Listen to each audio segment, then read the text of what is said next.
Chapter 21. And when King Arad the Canaanite, which dwelt in the south, heard tell that Israel came by the way of the spies, then he fought against Israel, and took some of them prisoners. And Israel vowed a vow unto the Lord, and said, If thou wilt indeed deliver this people into my hand, then I will utterly destroy their cities. And the Lord hearkened to the voice of Israel, and delivered up the Canaanites, and they utterly destroyed them and their cities, and he called the name of the place Hormah. And they journeyed from Mount Hor by the way of the Red Sea to compass the land of Edom. And the soul of the people was much discouraged because of the way. And the people spake against God and against Moses.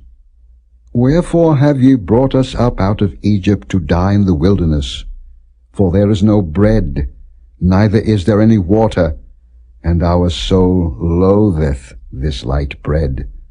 And the Lord sent fiery serpents among the people, and they bit the people, and much people of Israel died.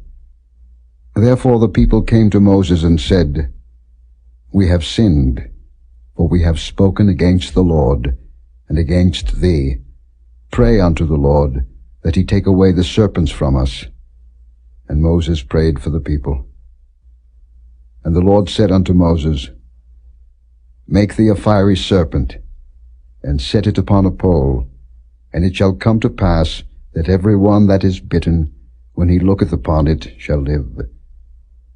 And Moses made a serpent of brass, and put it upon a pole. And it came to pass, that if a serpent had bitten any man, when he beheld the serpent of brass, he lived. And the children of Israel set forward, and pitched in Oboth. And they journeyed from Oboth, and pitched at Ije-Abarim in the wilderness which is before Moab, toward the sunrising. From thence they removed, and pitched in the valley of Zared. From thence they removed, and pitched on the other side of Arnon, which is in the wilderness that cometh out of the coasts of the Amorites. For Arnon is the border of Moab, between Moab and the Amorites. Wherefore it is said in the book of the wars of the Lord, what he did in the Red Sea, and in the brooks of Arnon, and at the stream of the brooks that goeth down to the dwelling of Ar, and lieth upon the border of Moab.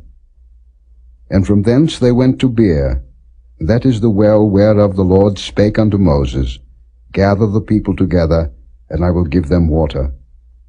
Then Israel sang this song, Spring up, O well, sing ye unto it.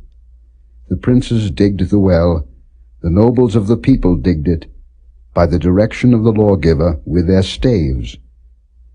And from the wilderness they went to Mattanah, and from Mattanah to Nahaliel, and from Nahaliel to Bamoth, and from Bamoth in the valley that is in the country of Moab, to the top of Pisgah, which looketh toward Jeshimon. And Israel sent messengers unto Sihon king of the Amorites, saying, Let me pass through thy land.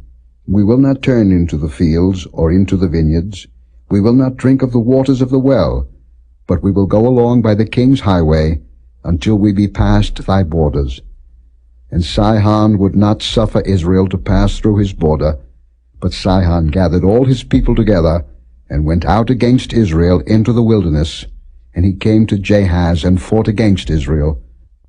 And Israel smote him with the edge of the sword, and possessed his land from Arnon unto Jabbok, even unto the children of Ammon, for the border of the children of Ammon was strong. And Israel took all these cities, and Israel dwelt in all the cities of the Amorites, in Heshbon, and in all the villages thereof. For Heshbon was the city of Sihon the king of the Amorites, who had fought against the former king of Moab, and taken all his land out of his hand, even unto Arnon. Wherefore they that speak in Proverbs say, Come into Heshbon, let the city of Sihon be built and prepared. For there is a fire gone out of Heshbon, a flame from the city of Sihon. It hath consumed Ar of Moab, and the lords of the high places of Arnon. Woe to thee, Moab! Thou art undone, O people of Chemosh. He hath given his sons that escaped, and his daughters into captivity unto Sihon king of the Amorites. We have shot at them. Heshbon is perished even unto Dibon, and we have laid them waste even unto Nophah, which reacheth unto Medeba. Thus Israel dwelt in the land of the Amorites. And Moses sent to spy out Jahaziah, and they took the villages thereof, and drove out the Amorites that were there. And they turned and went up by the way of Bashan. And Og the king of Bashan went out against them, he and all his people, to the battle at Edrei. And the Lord said unto Moses, Fear him not, for I have delivered him into thy hand, and all his people and his land. And thou shalt do to him as thou didst unto Sihon king of the Amorites, which dwelt at Heshbon. So they smote him, and his sons, and all his people, until there was none left him alive, and they possessed his land.